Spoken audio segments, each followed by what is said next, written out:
All right, here we go. Question number 13 from our 0314 homework number 7 in MyLab Math. And the instructions say, given the following function, find the vertex, determine whether there is a maximum or a minimum value, and find the value, find the range, and the intervals on which the function is increasing and decreasing. All right, so the first thing I notice is that this quadratic function is in standard form. And that means that I can see that A is -8 and B is -40, and I can find the vertex.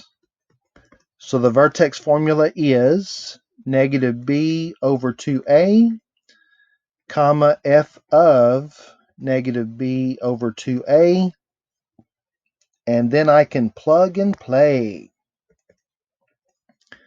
So we're going to have minus from the formula. B is also negative over 2 times A is also negative. So if you're keeping track there, that's 1, 2, 3 negative signs. And when you have an odd number of negatives, that means your outcome is going to be negative there, okay? Now, the y coordinate is going to be f of whatever we get from the x coordinate, okay? Did you notice that minus b over 2a here is the same? And so whatever this x coordinate works out to be, that's what I'm going to plug into the function to get the y coordinate. So that's why I'm leaving this blank temporarily. All right, now using the Casio ClassWiz to help us, and just to show you that you can input this exactly the way that it looks on the paper, we have minus -40 over 2 times -8, exactly the way it looks, and we get -5 halves. Now, if I read over here in MyLab Math, it says type an ordered pair using integers or fractions. It doesn't say anything about decimals, so I do want to leave that an improper fraction. And then I need to plug that, the -5 halves, I need to plug that into the function to get the y coordinate of the vertex. So we're going to have -8 times -5 halves squared minus 40 times -5 halves plus 1. All of that in the red bars is going to have to be calculated out for the vertex. So the vertex is going to be -5 halves, comma, and then again, I'm going to use my handy dandy calculator to get that outcome. Just so much easier just to plug that into the calculator. -8 times -5 halves squared minus 40 times -5 halves plus 1, and we get positive 51, okay? Positive 51. And that seems awfully big. That's awfully big. You know what? Let me use the Casio ClassWiz to check that a second way. Let's go to Menu. We're going to scroll down to the equation/function option. And we have a polynomial of degree 2. And the coefficients are -8, -40, and 1. And then if I hit equals a couple of times, I'm going to get the x-intercepts. If I hit equals another time, look at this. It says a maximum of. That's the vertex.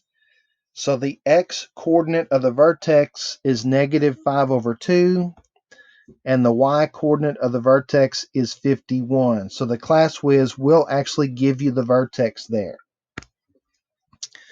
And now we can plug that into our MyLab Math and see if we're right.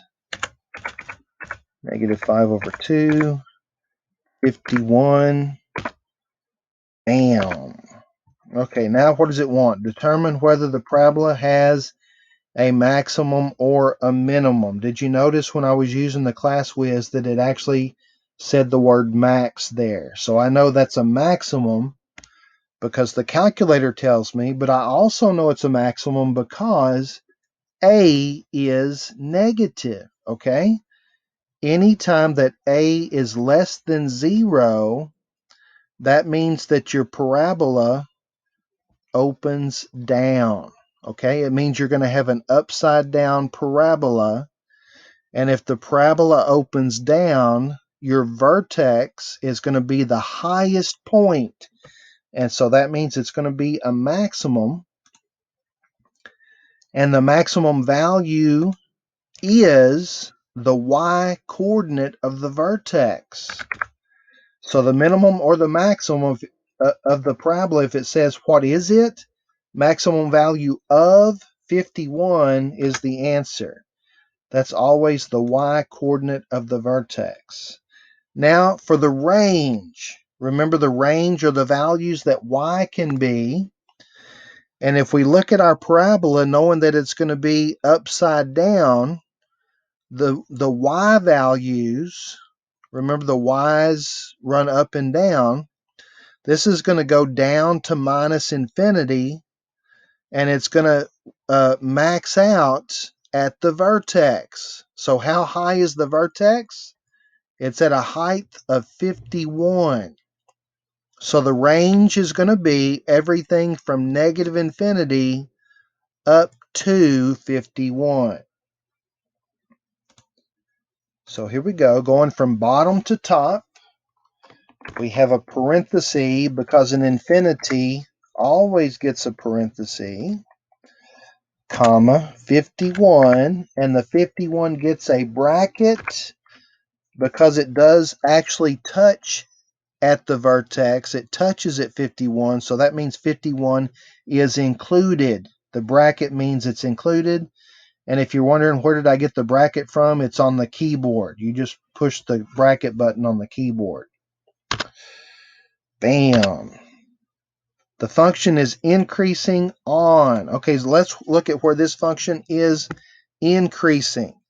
If we look over here at the graph, we can see that this graph is coming up on this side. See that it's headed up, so it's increasing from negative infinity up to the vertex, which occurs at negative 5 halves. So if you're doing increasing and decreasing, that has to be from left to right, which means we're scanning along the x-axis. So we use x values there, okay? So since this parabola is going to open up forever, it's going to go all the way back to minus infinity, and it's going to stop increasing at the vertex, which is at negative 5/2. So again, we're going to use parentheses, negative infinity to negative 5/2. Now, when you're doing increasing and decreasing and constant, you never use brackets. So that's going to be a parenthesis. And of course, it's going to be decreasing on the other side. So this graph is going down from the vertex to infinity. Remember, we're scanning from left to right. So starting at the vertex, which is starting at negative 5 halves, and it will continue to decrease forever, all the way to infinity. And so if we input that, and I think I'm going to go ahead and use the ordered pair since it's not really an ordered pair, but it does have parentheses on both sides. Negative 5/2, comma, infinity. With parentheses, and I think that's all it asks for. Yeah, that's it. So I hope all of that was helpful. If you have any questions or comments, feel free to put those in the comment section below, or you can text me. And thanks for watching.